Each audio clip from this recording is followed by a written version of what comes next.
સુરતમાં ભારતીય જનતા પાર્ટીના નેતાના પુત્રની જે રીતે કરપીણ હત્યા થઈ છે તેને લઈને લોકોમાં એક ચિંતાનો માહોલ છે। ત્યારે આ ઘટનાની ચર્ચા ફક્ત એટલા માટે નથી થઈ રહી કેમ કે જે મૃતક ભારતીય જનતા પાર્ટીના મહિલા અગ્રણી નેતાનો પુત્ર હતો, પરંતુ એટલા માટે પણ થઈ રહી છે કેમ કે પોલીસ તંત્રની નિષ્ફળતાને કારણે એક માતાએ ફક્ત 21 વર્ષનો તેમનો જુવાન જોધ દીકરો ગુમાવ્યો છે।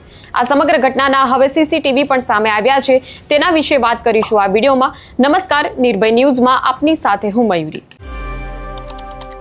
સુરતમાં ભારતીય જનતા પાર્ટીના મહિલા નેતા જયશ્રી દલાલ ભારતીય જનતા પાર્ટીના ખૂબ જ અગ્રણી નેતા હતા અને તેમનો પુત્ર જય દલાલ પણ સુરતના ભાજપના યુવા મોરચામાં મોટી જવાબદારી નિભાવી રહ્યા હતા અને ભાજપના એક સક્રિય કાર્યકર હતા।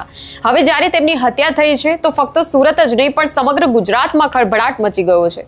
સુરતમાં કાયદો અને વ્યવસ્થાના ધજાગરા ઉડાડતી આ ઘટનાના હવે સીસીટીવી સામે આવ્યા છે, જેમાં આરોપીઓએ આ હત્યાને અંજામ આપતા પહેલાના દ્રશ્યો અને પછીના દ્રશ્યો જોવા મળી રહ્યા છે। ત્યારે હવે એક નજર આ સીસીટીવી ઉપર કરીએ।